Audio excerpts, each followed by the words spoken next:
semua karena kasih karunia-Mu, semua karena kebaikan-Mu.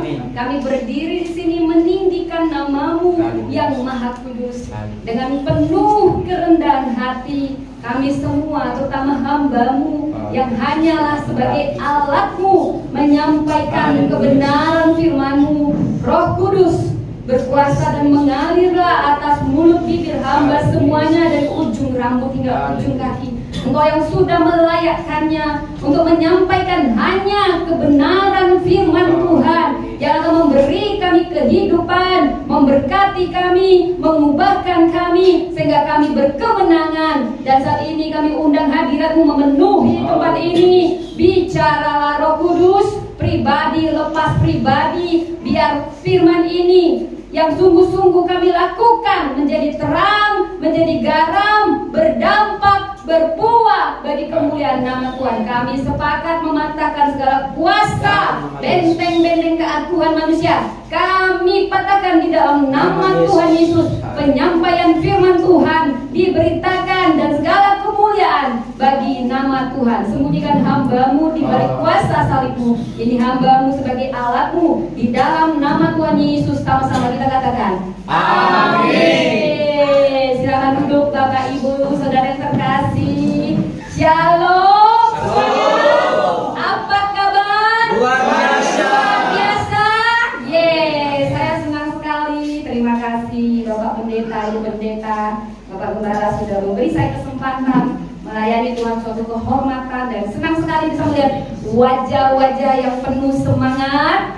Ya, kita percaya firman Tuhan. Apa yang menjadi judulnya hari ini? Saya bawa selendang, karena judulnya adalah rahasia di balik selendang. Selendang siapa? Rahasia apa? Ini akan menjadi rahasia kita semua ketika mengalami ketidakadilan, mengalami penindasan. Ini rahasia yang akan membuat kita berkemenangan. Are you ready? Siap, saudara? Siap. Jadi mari kita awali. Saya senang sekali kalau kita menghormati firman Tuhan sungguh-sungguh. Jadi kita baca. Ini adalah selendang tamar.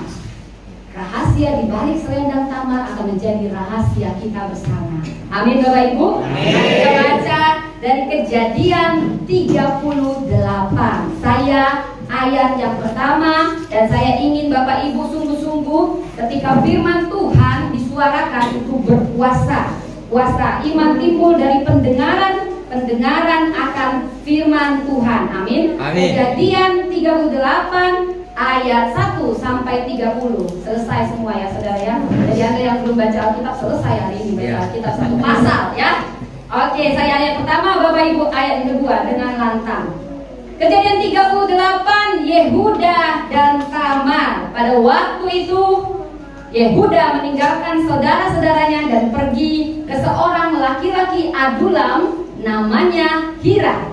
Di situ Yehuda melihat anak perempuan seorang Kanaan, nama orang itu ialah Shua. Lalu Yehuda kawin dengan perempuan itu dan mengambilinya. Lalu perempuan itu mengandung dan melahirkan seorang anak laki-laki, dan Yehuda menamainya Sesudah itu perempuan itu mengandung lagi, lalu melahirkan seorang anak laki-laki dan menamai anak itu Onan. Ayat yang ke-5, sekali lagi ia melahirkan seorang anak laki-laki dan menamai dia Sela. Yehuda ada di Kejip ketika perempuan itu melahirkan dia. Sesudah itu Yehuda mengambil bagi anak sulungnya seorang istri yang bernama Tamar. Tetapi anak sulung Yehuda itu adalah jahat di mata Tuhan, maka Tuhan membunuh dia.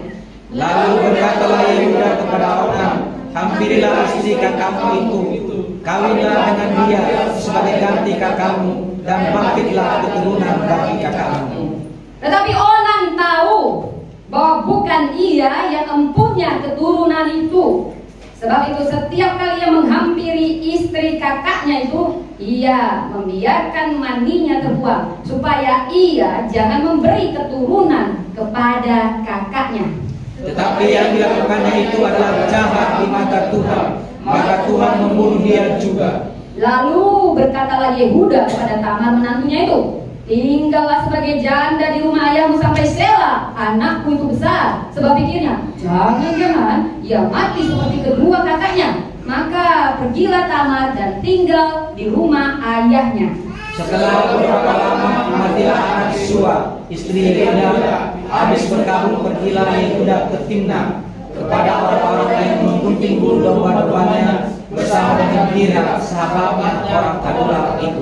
Ketika dikabarkan kepada Tamar, bapak mertuamu sedang dalam perjalanan ke Timnah untuk menggunting bulu domba-dombanya, maka ditanggalkannya pakaian kerjaannya, ia tertutup dan berselubung, lalu pergi duduk di pintu masuk ke lain yang di jalan ke Timnah, karena dilihatnya bahwa Sela telah menjadi besar dan dia tidak diberikan juga kepada Sela itu untuk menjadi istrinya. Ketika Yehuda melihat dia, disangkanyalah dia seorang perempuan sundal karena ia menutupi mukanya. Lalu bertanya Yehuda mendapatkan perempuan yang di pinggir jalan itu serta berkata, marilah aku menghampiri engkau, sebab ia tidak tahu bahwa perempuan itu menantunya. Karena perempuan itu, apakah yang akan kau berikan kepadaku jika kau menghampiri aku? Jawabnya, aku akan mengirimkan kepadamu seekor anak kambing dari kambing dombaku. Kata perempuan itu, asal engkau memberikan tanggungan sampai engkau mengirimkannya kepadaku. Tanyanya, apakah tanggungan yang harus diberikan kepadamu? Jawab perempuan itu, cakap remu serta dan tongkat yang ada di kananmu itu. Lalu diberikannya semuanya itu kepadanya, maka ia menghampirinya. Perempuan itu mengambil daripadanya. Ayat 19, bangunlah ia, lalu pergi, ditanggalkannya selubungnya dan dikenakannya kembali pakaian jandanya. Adapun Yehuda yang diangkatkan itu dengan perantara sahabatnya orang Tadulah itu mengambil kembali tanggungannya dari tangan perempuan itu. Lalu perempuan itu tidak menjumpainya lagi. Ia bertanya kepada orang-orang di tempat itu, di manakah tadi perempuan pelacur yang duduk di pinggir jalan di Enaim itu? Jawab mereka, tidak ada di sini perempuan pelacur. Kembalilah ia kepada Yehuda dan berkata, tidak ada kujumpai dia. Juga orang-orang di tempat itu berkata, tidak ada perempuan dalam di sini. Lalu berkatalah Yehuda, biarlah ia mengambil miliknya, jangan kita menjadi buat tertawaan. Aku telah mengirimkan anak kambing ini, tetapi engkau tidak menemukannya. Sesudah kira-kira 3 bulan dikabarkan kepada Yehuda, Tamar mengandung persaudaraan. Maka dalam mengandung dari persaudaraan itu, lalu kata Yehuda, bawa perempuan itu supaya dibakar. Waktu dibawa keluar, perempuan itu menyuruh orang kepada mertuanya mengatakan, aku mengandung dari laki-laki yang punya barang-barang ini. Lagi katanya, periksalah siapa yang mempunyai cap meterai, kalung, dan tongkat ini. Yehuda memeriksa barang itu, lalu berkata, bukankah perempuan itu layak benar? Karena dia tidak membiarkan dia kepada Sela, dan dia tidak bersetubuh lagi dengan perempuan itu. Pada waktu perempuan itu hendak bersalin, ternyata ada anak kembar dalam kandungannya. Dan ketika dia bersalin, seorang dari menguatkan tangannya, lalu dikejar oleh lidah dan dikatakannya dengan kondisi serta berkata, inilah yang tidak perlu keluar. Tetapi ketika anak itu menarik tangannya kembali, maka keluarlah saudara yang lain. Lalu kata bidan itu, alangkah kuatnya engkau menerobos keluar. Maka anak itu dinamai Peres. Sesudah itu keluarlah saudara laki-laki yang tangannya telah dengan permisi itu, lalu mereka diberi nama Zera. Yes, demikianlah firman Tuhan. Terpujilah nama Tuhan. Anda sudah berhasil membaca satu pasal, saudara ya. Puji Tuhan. Ini firman Tuhan yang berkuasa. Saya mau cerita dulu, saudara, latar belakang budaya pada saat kejadian 38. Bila Anda melihat ini bisa film sinetron yang luar biasa. Ada kemunafikan, ada ketidakadilan, ada penindasan, tetapi ada perjuangan dan ada kemenangan. Saudara, saya mau kasih tahu dulu kenapa penting untuk saya kasih tahu latar belakang. Yehuda anak keempat dari Yakub dengan Lea. Jadi Yakub bapak Israel punya anak 12, punya istri 2, Lea dan Sarah. Lea dan siapa yang nama lagi? Satu lagi siapa yang ganti? Rahel dan 2 gundik, saudara ya. Nah, saya juga mau beritahu si Yehuda ini suka perempuan Kanaan. Anda harus tahu, perempuan Kanaan, orang Kanaan beda dengan orang Israel. Mereka bukan penyembah Allah Israel. Tetapi dari sini kita bisa belajar, baik dia suka istrinya orang Kanaan, dia juga yang memilih Tamar orang Kanaan. Tetapi setelah menjadi keluarga Yehuda, mereka artinya percaya pada orang Israel. Pada zaman dahulu ada namanya hukum Levirat. Kalau kami orang Batak, ada juga yang hukum-hukum Levirat. Kita ini sama aliran Batak ya saudara ya, Nias. Jadi itu kalau misalnya ada saudara kita, namanya itu naik tikar atau naik ranjang saudara ya. Jadi kalau nggak punya keturunan, itu adiknya bisa nikahi istrinya, itu sah. Mungkin ada budaya-budaya di sini yang mirip, nanti kita mirip-mirip sama orang Israel. Itu namanya hukum Levirat. Tetapi janda zaman sekarang beda sama zaman dulu.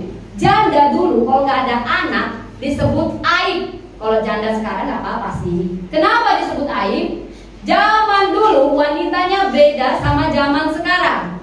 Dulu walaupun ini bangsa Israel, tapi ini menurut kebudayaan, bukan kebenaran. Perempuan nggak boleh sekolah, perempuan nggak boleh kerja, hanya seputar di kasur, di dapur, seperti itu. Jadi Anda harus memahami kenapa harus saya ceritakan. Jadi kalau perempuan janda nggak ada anaknya, itu bukan hanya dia dibilang sial, dia juga akan menjadi beban. Karena perempuan nggak diizinkan kerja. Maka Tuhan itu sangat memperhatikan para janda, karena itu sangat bergantung pada laki-laki. Jadi saudara, si Tamar ini yang pilih Yehuda. Bila kita baca ayatnya, Yehuda melihat Tamar dan menikahkannya kepada anak sulungnya Er. Jadi Er ini dikatakan tadi di ayat, Er ini jahat di mata Tuhan sehingga Tuhan membunuhnya. Saudara, saya mau tanya sini, siapa yang punya suami istri, siapa yang datang dengan suaminya di sini? Saya mau tahu dulu. Siapa yang sudah bawa suaminya di sini, bawa istrinya? Ada yang nggak ngaku, masih merasa single? Yes. Kalau di sini semua suami istri. Ini bukan perkataan saya ya saudara, ini perkataan Tuhan ya saudara ya. Tapi saya mau tanya logikanya segini saudara ya. Banyak orang jahat kan di Alkitab nggak langsung dibunuh, benar? Tapi kenapa Er ini langsung dibunuh Tuhan? Berarti kayak ada yang sesuatu ya saudara ya. Dan saya mau bongkar ya. Kalau dibilang baik, misalnya bapak ini Bapak Marianto baik, belum tentu kalau lagi marah-marahan sama istrinya pasti dibilang, benarkah itu dia panjang sabar? Karena borok-borok pasangan yang paling tahu suami istri. Jadi saudara, saya mau katakan, kalau di mata Tuhan saja dibilang jahat, apalagi di mata manusia. Istri, di mata manusia. Tahukah saudara, secantik apapun kita perempuan, seprimadona apapun kamu anak gadis yang belum nikah di sini, dengar baik-baik, kau akan sangat malang kalau kau salah pilih pasangan. Jadi bisa Anda bayangkan si Tamar ini, dia dibilang Tuhan jahat di mata Tuhan, apalagi di mata istri. Yang duluan sengsara pasti istri. Jahat itu banyak. Orang jahat gak ada langsung dibunuh. Tapi ini kata firman, bukan kata saya. Maka dibunuh Tuhan. Yang bunuh si Er siapa? Tuhan. Tetapi percayalah, Tuhan kita yang maha besar itu maha adil. Kalau mungkin kita nggak tahu, tetapi kedaulatannya kalau dia membunuh, berarti ada dosa yang tidak bisa diampuni. Amin. Amin. Jadi bisa bayangkan kesengsaraan Tamar. Kalau punya suami jahat, mungkin dia bisa bertopeng. Hahaha, saudara-saudara, lalu istri ditampar. Banyak sekarang perempuan laki-laki munafik. Benar? Kasih kita pernah dengar beritanya kan, terkejut saya lagi. Hah? Ada kayak gini hamba Tuhan, gitu ya? Itu masih di depan mata kita. Baik, apalagi kalau dia dibilang di mata Tuhan jahat ya. Wah, bisa bayangkan penderitaan si Tamar. Udah itu matilah si Er. Lalu dinikahkan sama si Onan. Nih, si Onan dibilang lagi, bisa kita baca, dia mau ngengin aja saudara, mau dapat hak, tapi nggak mau tanggung jawab. Berarti dia ada irinya. Padahal abangnya si R udah mati, masih aja juga iri. Dia bilang, nanti keturunan ini pasti bukan milikku, milik abangku yang sudah mati itu. Berarti ini abang adik nggak kompak ya saudara ya. Benar ya? Masa udah dinikahi, istri abangnya mau yang enaknya, tapi nggak mau membangkitkan keturunan. Ini orang yang benar-benar dibenci Tuhan. Inilah asal kata onani. Pernah dengar? Ya. Jadi onani itu jahat di mata Tuhan. Jangan ada di sini ya. Saudara, ini yang bunuh si Onan siapa? Si Tamar atau Tuhan? Tuhan. Ini dosanya kayaknya besar banget ya. Banyak raja-raja Amori lebih jahat dari bunuh Tuhan. Gue lihat gak langsung dibunuh Tuhan. Kok Onan begini aja? Cuman karena dia onani langsung dibunuh Tuhan. Sekali lagi saya mau katakan saudara, penghakiman Tuhan itu sangat adil. Ada dosa-dosa yang kita pikir kecil, tetapi sangat, makanya hati-hati. Terutama ini suami ya, ini bukan kata saya, ini kata firman. Jangan kau jahat sama istrimu, nanti kau dibunuh Tuhan. Ya, air mata perempuan yang tertindas itu, oh itu dupa yang harum. Jadi sekarang nih mulai disayang saudara, dicium istrinya. Oh istriku, saudara, Anda nggak perlu takut kalau istri Anda masih bawel. Gak usah takut. Tetapi yang mau saya katakan, takutlah Anda ketika istri Anda hanya bisa nangis dan berlutut. Nangis dan berlutut. Oh, air mata perempuan yang benar-benar ditindas dan tidak bisa bersuara itu dupa yang harum sama Tuhan. Tuhan itu bersuara untuk orang-orang yang diremehkan, diabaikan, dan dia tidak bisa bersuara, tapi dia bisa hanya berdoa. Jadi hati-hati suami di sini. Saat istrimu tidak bisa bersuara, tahunya hanya berdoa. Wow, hati-hati Anda, cepat-cepat Anda bertobat. Peluk dia, beli dia kalau perlu emas permata. Kalau tidak, Anda dibunuh Tuhan. Bukan saya, ini yang bilang firman. Ya. Tadi dosa-dosa itu percayalah. Nanti zaman itu, tadi aku takut dibunuh sama Tuhan. Harus tulus, ya. Bukan karena ketakutan. Kasih itu tulus. Kasih itu pasti memberi. Anda bisa memberi tanpa kasih, tapi Anda tidak bisa mengasihi tanpa memberi. Benar kan? Itu dua hal yang berbeda. Jadi saat ini ya, bawa suaminya, bawa istrinya dipeluk nanti. Apalagi kalau sering kau buat nangis karena kau tahu, istriku kan dia tidak sekolah, istriku, aku yang kerja, tahu siang malam aku yang kerja. Hati-hati Anda, dia nggak bisa bersuara. Tuhan akan bersuara. Dari saat ini sayang istri Anda. Amin. Doa istri, tahu nggak siapa yang bisa buat nangis? Tuhan. Tuhan Yesus bisa dibuat nangis sama siapa? Yang bisa buat Tuhan Yesus nangis adalah Maria, seorang perempuan. Maka maskullah hati Yesus. Dia ikut nangis. Gak pernah si Petrus buat nangis, si Yohanes buat nangis, apalagi Yudas Iskariot gak pernah buat Tuhan Yesus menangis. Tetapi itu kata firman, bukan kata saya. Ketika perempuan bilang mengadukan Tuhan, saat ini aku ada di sini, mungkin adikku tidak akan mati, menangislah Yesus. Artinya bukan hanya perempuan, itu perwakilan kaum lemah. Siapapun Anda kaum lemah, mau Anda laki-laki perempuan, di hadapan Tuhan air matamu itu dihitung. Ketika kau datang tidak menyerah, tapi kau datang sama Tuhan, siapalah aku? Aku nggak bisa bersuara, Tuhan, tolonglah aku. Oh, itu diingat Tuhan. Jadi kalau kamu gak bisa bersuara, jangan kau gosip sana sini, berdoa kau. Nangis kau sama Tuhan, berdoa kau. Hancur hatimu, Tuhan, siapa aku?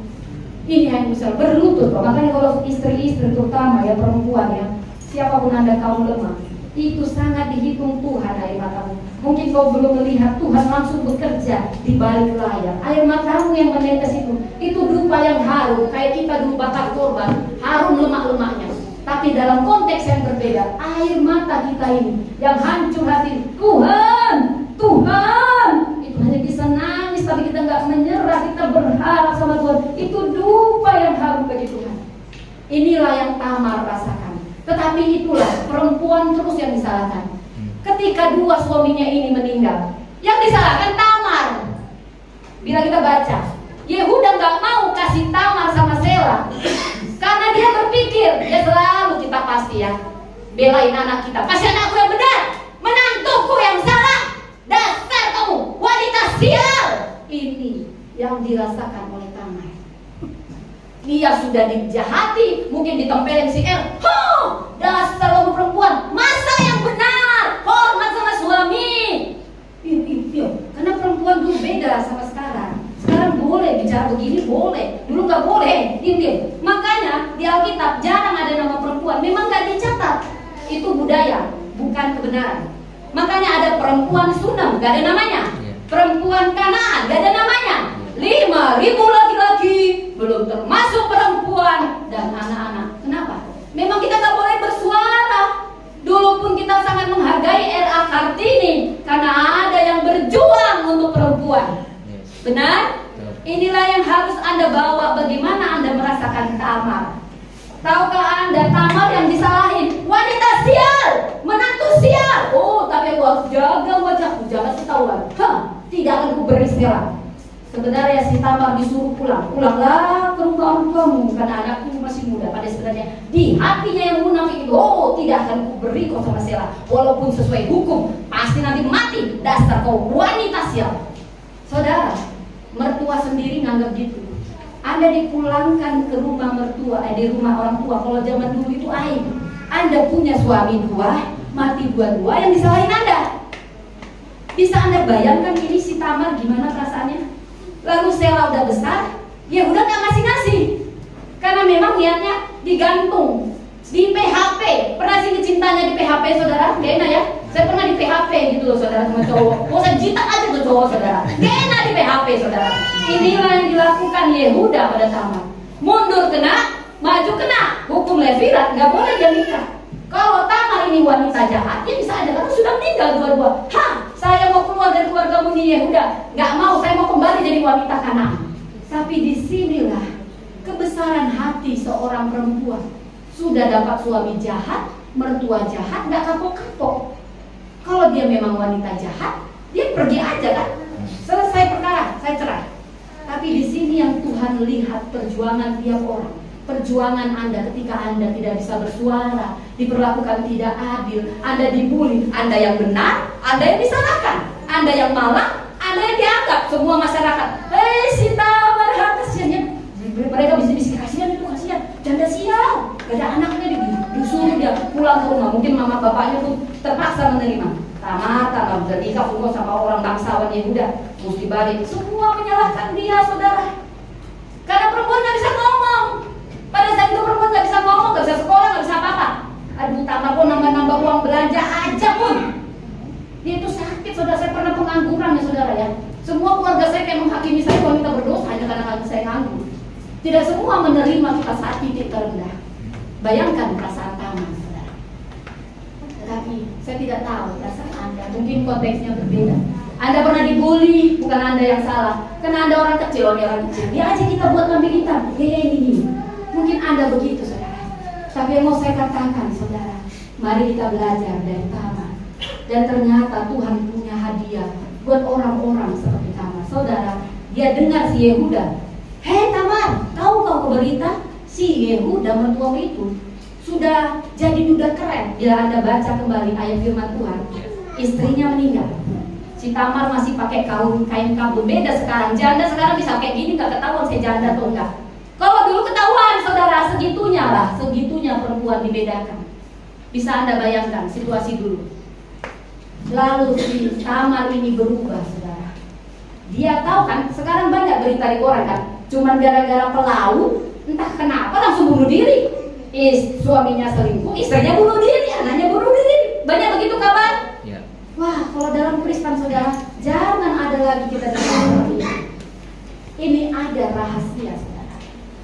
Seorang perempuan ini punya rahasia. Dan ini yang akan jadi rahasia kita bersama saat kita diperlakukan tidak adil. Saudara, ketika dia tahu siapa yang paling dibencinya di sini, siapa yang berbuat tidak adil sama si Tamar? Yehuda. Karena Yehuda yang mencap dia wanita sial. Tapi bayangkan kita perempuan, sudah kita benci sama ini laki-laki, tapi kita buat rencana aku akan ditiduri sama dia. Bisa baca kembali, dia nyamar pakai selendang. Ketika dia dengar, oh Yehuda sudah duda, berarti bisa saja aku mau dapat keturunan. Tuhan, satu hal, aku hanya ingin punya keturunan. Beri aku keturunan Tuhan. Aku bukan dosaku si Er mati, bukan dosaku si Onan mati. Beri aku keturunan Tuhan. Aku maju kena, mundur kenakan hukum Levirat ini. Aku pun dipukuli Tuhan. Sekarang satu-satunya jalan keluar, aku harus tidur sama Yehuda. Bayangkan, aku kalau berantem aja sama suamiku, jangan kau sentuh aku seminggu ini.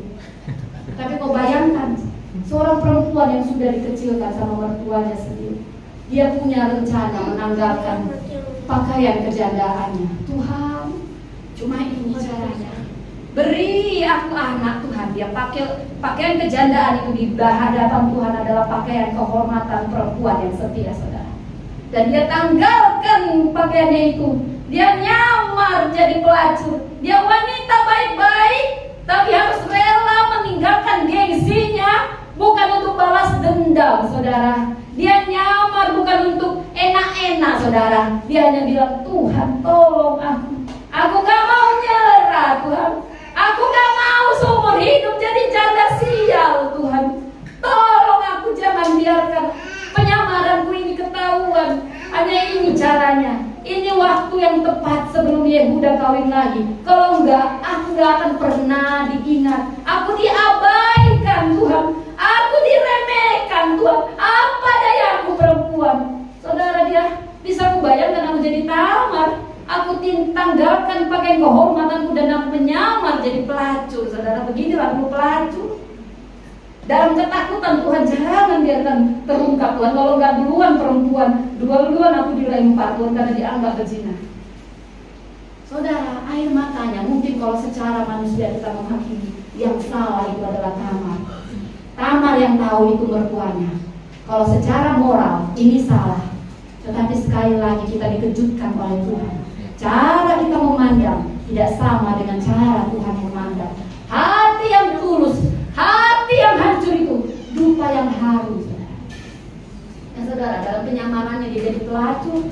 Anda bisa bayangkan dia tidur sama orang yang paling dia benci. Kalau dia tidur sama orang yang dia cintai, masih enak, saudara. Ini yang dia benci, bisa bayangkan perempuan. Dia yang berencana, bukan Yehuda. Yehuda tidak salah kalau secara hukum manusia. Tetapi kenapa Tuhan membela Tamar? Kalau kita baca ayat 18, saudara, kalau Tuhan memang gak setuju dengan cara Tamar, tidak akan dibuatnya hamil. Orang tahu hamil, saya tahu hamil itu 2 minggu, saudara. Tapi ini firman, bila Anda, saya dapat rema di sini. Coba ada satu wanita yang bisa membacakan ayat 18. Ada wanita atau pria? Ayo wanita dikasih kesempatan bicara. Dulu Tamar gak dikasih kesempatan bicara.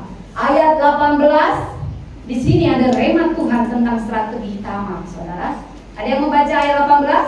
Atau laki-laki deh, biar lebih fair. Ayo, siapa laki-laki yang membaca ayat 18? Mungkin Bapak Majelis? Ayo, ayat 18. Nanti dapat hadiah ya, yang merespon ini dapat hadiah. Apakah tanggungan yang harus kuberikan kepadamu? Ya. Jawab perempuan itu, cap matiraimu serta kalungmu dan tongkat yang ada di tanganmu itu. Lalu berikannya lah semuanya itu kepadanya. Maka ia menghampirinya dan itu mengandung daripadanya. Oke. Sebelum ayat 18 ke ayat 19, ini bukan kata saya, ini kata firman dan ini rema yang saya dapat. Kenapa harus dikatakan dan perempuan itu mengandung darinya? Padahal perempuan itu belum bangun. Di ayat 19 dikatakan, bangunlah ia lalu pergi. Artinya Tuhan sedang bicara, saya langsung buat Tamar hamil, belum lagi dia keluar dari kamar. Benar? Karena dibilang di ayat 19, bangunlah ia lalu pergi. Artinya mungkin si Yehuda masih tidur, ya. Mereka setelah melakukan maaf persetubuhan, baru mau siap-siap. Ini di ayat 18 kuncinya. Dan perempuan itu mengandung darinya. Kenapa mesti dijelaskan di sini? Kenapa nggak dijelaskan setelah 3 bulan perempuan itu mengandung? Setelah 2 minggu perempuan itu mengandung. Kenapa mesti ayat ini menegaskan ini? Artinya iman Tamar, dia sudah melihat di alam roh dia akan hamil. Dengan air matanya itu sudah menarik kuasa Tuhan. Sehingga dia sedang menegaskan di sini, belum lagi perempuan itu bangun, Tuhan langsung dengar doa si Tamar, saudara. Dan perempuan itu mengandung. Padahal Tamar sendiri belum tahu dia hamil, dia hanya berharap dia hamil. Saudara, artinya doa Anda, ketika Anda menangis sama Tuhan dengan hati yang hancur, Tuhan sudah bekerja di balik layar. Padahal Anda belum tahu. Tamar belum tahu saat ini, tapi Tuhan sudah jawab kerinduan Tamar. Saudara, ini luar biasa firman Tuhan. Di sini ada rahasia Tuhan. Kenapa dibilang mengandungnya di ayat 18? Kenapa bukan 3 bulan? Saya tahu hamil 2 minggu. Gitu toh. Ini baru aja dia bangun, langsung dibilang mengandung. Artinya saudara, Tuhan sudah berkenan sejak si Tamar berstrategi. Kalau manusia bilang memang kau gila, kau yang menantu gila kau ini. Kau rencanakan untuk tidur sendiri sama mertuamu. Otakmu di mana? Pasti gitu kalau inang-inang parbada. Jangan saudara, inang-inang parbada. Alah hita lagi terutama ya saudara ya. Kalau saya orang Batak gitu banyak kali nasihatnya, kalau tahun baru banyak kali nasihatnya. Tetapi saudara, ternyata cara kita menilai berbeda sama cara Tuhan. Tuhan melihat jauh ke dalam hati Anda.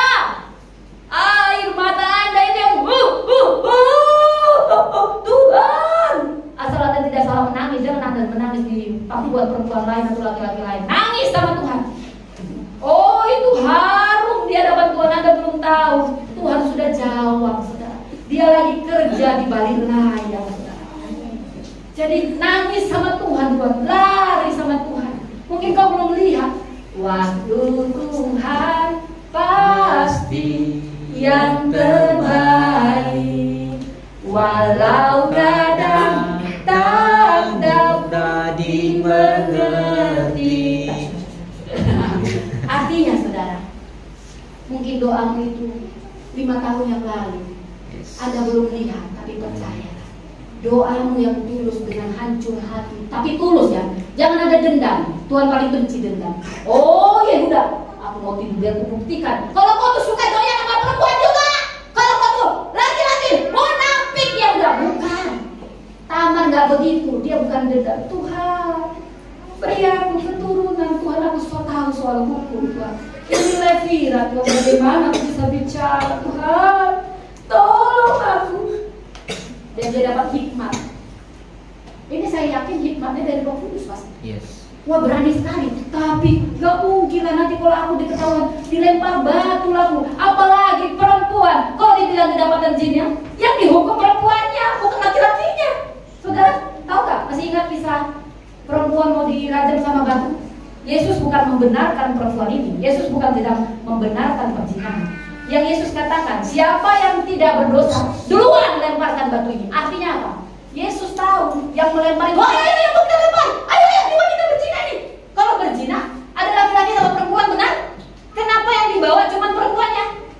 Yesus sedang benci ketidakadilan sama kemunafikan. Itu dosa yang paling dia benci. Makanya dia bilang dengan kasih tapi dengan ketegasan. Siapa yang tidak berdosa, duluan kau lempar batu ini. Dengan lembut tapi tegas. Dia sedang bilang, kau pun hari Selasa tidur sama pelacur, kau pun hari Minggu tidur, kalau ini. Tapi kalau hukum cuma dia, mana ini? Katanya kedapatan berzina, berarti 2 orang kan? Yesus sedang mengatakan, yang kau lakukan ini tidak adil. Kalau begitu sekarang tunjukkan kalau kau paling benar, sehingga orang malu sendiri. Demikianlah saudara, Tuhan melihat setiap kita dengan cara pandang yang berbeda, tetapi percaya secara pandang Tuhan tidak pernah salah. Saudara, akhirnya saudara, apa yang kita pelajari dari sini? Apa makna rahasia di balik selendang Tamar? Ini jadi rahasia kita. Saya tidak tahu apa yang jadi persoalan Anda. Mungkin 5 tahun yang lalu, mungkin baru-baru ini ada ketidakadilan, ada penindasan, ada sesuatu yang benar-benar di luar Anda. Anda dibully, Anda difitnah, saya tidak tahu. Tetapi jangan menyerah. Jangan menyerah. Rahasianya, yang pertama, kalau ada ketidakadilan, jangan kau diam. Saya tidak bilang orang Kristen cuma nyanyi haleluya, doa puasa, tapi kau tidak bertindak. Artinya yang dilakukan Tamar adalah perjuangan melawan ketidakadilan. Yes. Ada saatnya kita diam, tetapi ada saatnya kita harus bertindak. perjuangan melawan keadilan. Dan artinya Anda pun kalau bertindak jangan konyol, jangan hasil tindak atau jangan bertindak, iman dan bertindak, tapi Anda harus punya strategi. Sama-sama katakan, punya strategi dan punya strategi. Tahukah saudara? Dan katanya iman tanpa perbuatan mati. Artinya Anda harus berani ambil resiko. Artinya Anda harus tetap punya pengharapan. Saya tidak tahu apa yang membuat keadaan putus asa. Maka saya sedih banget kalau ada dengar bunuh diri. Apalagi orang Kristen. Artinya gak punya pengharapan. Padahal di dalam Tuhan, rahasia menghadapi penindasan, rahasia menghadapi ketidakadilan adalah pengharapan sekalipun keadaan penuh putus asa. Inilah keberanian Tamar di balik selendangnya dan keteguhan hati tidak menyerah. Jangan menyerah, mau mundur kena, maju kena, jangan menyerah. Dalam Tuhan ada jalan keluar. Tidak bisa keadilan itu tiba-tiba diberikan. Nah, ini keadilan. Harus ada orang yang bertindak, berani bertindak memperjuangkan, baru keadilan diperoleh. Inilah rahasia di balik selendang. Inilah rahasia kita semua. Siapapun Anda yang diperlakukan tidak adil, siapapun Anda yang ada dalam penindasan, saya mau katakan, berjuanglah, ambillah resiko. Tetapi yang pertama, berstrategi. Tamar, dia minta tongkat, dia minta cap, dia minta metral. Kenapa? Dia sudah tahu dia akan hamil, itu imannya. Dia sudah tahu kalau wanita hamil di luar nikah dirajam. Tahukah saudara siapa yang duluan mengatakan bakar si Tamar, bukan orang. Orang baru ngomongin, ya udah menantu lo, dia bersundal udah hamil. Apa kata Yehuda? Bakar dia. Dia nggak pernah nanya kabar menantunya, langsung suruh bakar aja. Berarti Yehuda ini terlalu jahat. Dia menganggap si Tamar berzina, gara-gara kau anakku mati, berzina pula lagi kau, bakar dia. Yang duluan bilang itu Yehuda, bukan orang-orang. Padahal Yehuda ini seharusnya melindungi si Tamar. Paling tidak dia tanya kabar si Tamar.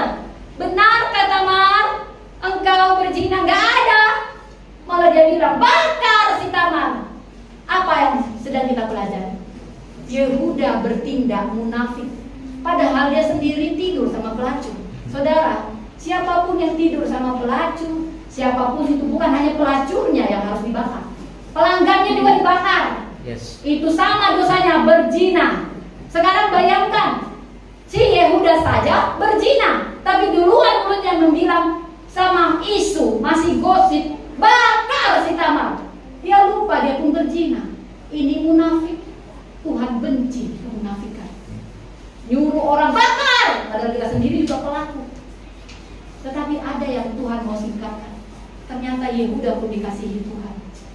Dari Tamar tadi kita belajar apa? Perjuangan melawan ketidakadilan, kesabaran, tidak menyerah, tidak pernah putus asa dalam keadaan apapun, dan punya strategi. Bukan bertindak konyol, ada strategi, ada hikmat. Kalau soal hukum, Anda harus tahu soal hukum. Ada tindakan belajar, ada persiapan sebelum bertindak.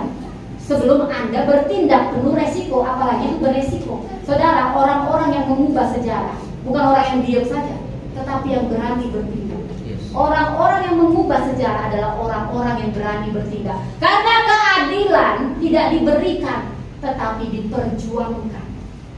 Tetapi percaya, ada upah yang dibedakan Tuhan untuk orang yang berani berjuang.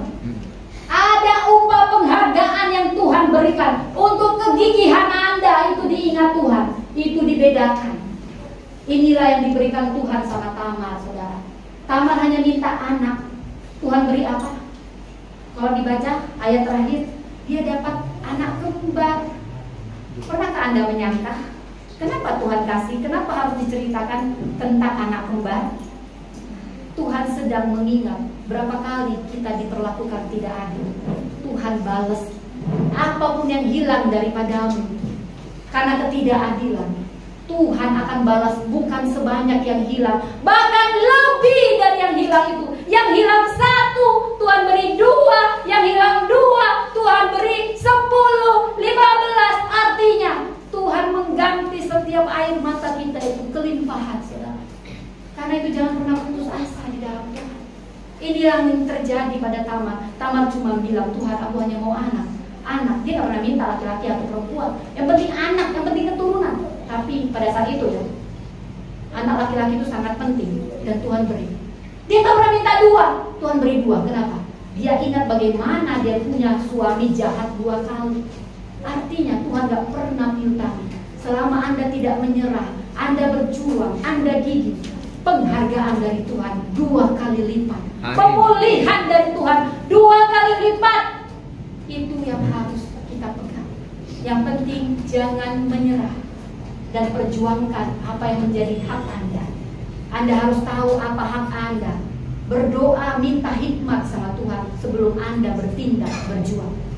Karena Tuhan kita sumber hikmat, Tuhan kita sumber segala sesuatu. Amin. Amin. Amin. Amin. Ada sini kayaknya wajah-wajah di sini adalah ini wajah-wajah tertindas atau penindas. Coba dulu. Dari senyumnya ini ketahuan nih, tertindas atau penindas. Oh, di sini wajah-wajah baik, wajah-wajah tulus hati, wajah-wajah yang akan diberi Tuhan kelimpahan. Amin. Asal tidak menyerah, kasih tepuk tangan buat Tuhan. Amin. Amin, saudara. Itu semua diceritakan. Jadi apa yang kita pelajari, saudara? Saya juga mau katakan Yehuda di sini. Kenapa bukan Yusuf, tetapi Yehuda yang dipilih menjadi keturunan untuk Israel, untuk Yesus Kristus? Pernah tanya nggak diri kenapa? Kisah ini bukan hanya karena Tamarnya, tapi karena Yehuda. Kita semua orang berdosa. Saya pernah munafik, saya pernah buat dosa. Yehuda perwakilan saya. Tapi bedanya, Yehuda ketika dia tahu, ketika Tamar kasih bukti, dia nggak jaga gengsi, dia nggak jaga reputasi. Yehuda bangsawan dibanding Tamar gak ada apa-apanya. Sekarang banyak bangsawan mengkambing hitamkan orang kecil. Tapi dari Yehuda kita belajar, kalau kita ditegur Tuhan, rendah hati, besar hati. Kalau salah, akui kesalahan. Jangan jaga gengsi. Tuhan paling benci sama orang jaga gengsi, jaga reputasi. Makan itu gengsi, saudara. Di hadapan Tuhan gak penting gengsi, tapi hati yang hancur. Makanya kita semua berdosa, saudara. Tapi bedanya, Anda punya kerendahan hati untuk ditutup Tuhan atau tidak? Yehuda, bukan saya. Perempuan ini lebih benar. Dia lebih benar dari saya. Kalau orang munafik, bukan saya, enak saja kamu ya. Kamu tahu saya bangsawan, kamu Tamar, itu membohong, bakal. Tapi kita belajar, sekalipun Yehuda lebih tinggi dari Tamar. Ketika Tamar minta pengakuan, Yehuda besar hati. Bukan saya, dia benar. Saya munafik, saya yang salah. Saya gak kasih Serah. Dia ngaku. Tahu kan Anda? Dosa kita tidak dilihat Tuhan, tapi hati hancur kita, pertobatan kita itu harum sama Tuhan. Yehuda pun dipulihkan. Bukan karena kita gak berdosa, saudara. Siapa kita yang sini sempurna? Gak ada. Tapi bedanya, ketika Tuhan jamah, Roh Kudus jamah, jangan kau jaga gengsi, rendahkan hatimu, mau dibentuk. Bukan hanya kau menyesal, tapi kau sungguh-sungguh bertobat. Ketika kau datang dengan hati hancur, saudara, saya berdiri di sini bukan karena saya pantas. Saya nggak pernah pantas jadi hamba Tuhan. Bukan karena saya lebih kudus dari Anda, bukan. Tapi satu hal, saudara, Tuhan bukan memanggil orang yang sempurna, tetapi Dia menyempurnakan orang yang Dia panggil. Tuhan tidak memanggil orang yang benar, tetapi yang mau dibenarkan, mau dibentuk, artinya punya kerendahan hati. Saat ditegur, punyalah hati hancur seperti Yehuda. Semua dipulihkan Tuhan. Baik Yehuda, baik Tamar, jadi nenek moyang Yesus Kristus. Ini kisah amoral, tapi Kristus lahir dari mereka. Artinya apa? Di dalam Tuhan ada pemulihan, di dalam Tuhan ada kelimpahan. Artinya yang kita pelajari, keadilan Tuhan akan tiba pada waktunya. Dan ada penghargaan Tuhan untuk orang yang tidak menyerah, yang berani ambil resiko, yang berjuang melawan ketidakadilan. Saudara, saya tidak tahu apa yang saudara alami, tapi saya mau katakan, jangan pernah menyerah dan jangan pernah diam. kalau melihat ketidakadilan, berjuang untuk itu. Ada penghormatan Tuhan untuk itu. Bahkan yang Anda minta itu lebih dari yang Anda pikirkan akan Tuhan. Amin. Amin. Amin. Siapa yang siap untuk itu? Mari kita jadi Amin. Tamar, mari kita jadi Yehuda yang sudah diubahkan, dan percayalah berkat kelimpahan Tuhan akan dinyatakan. Amin. Mari kita bersatu dalam doa. Bapa surgawi, terima kasih untuk firman-Mu. Kisah ini mengingatkan kami, keadilan-Mu tidak pernah gagal. Kau Allah yang selalu jadi pembela buat orang yang tertindas. Kami tidak sempurna Tuhan, kami juga bisa berdosa. Ajari kami rendah hati seperti Yehuda. Ajari kami tidak menyerah seperti Tamar, dan selalu berpengharapan di dalam Tuhan, bahwa Tuhan tidak pernah mempermalukan orang yang berharap padanya. Dan Tuhan selalu menghargai air mata kegigihan, dan selalu ada pemulihan lebih dari yang kami minta. Berkati semua jemaat di sini. Saya tidak tahu masalahnya Tuhan. Mungkin ada yang mau menyerah, mungkin ada yang putus asa. Bangkitkan mereka bahwa di dalam Tuhan ada pemulihan, bahkan lebih dari yang kami minta dan doakan. Tuhan sediakan.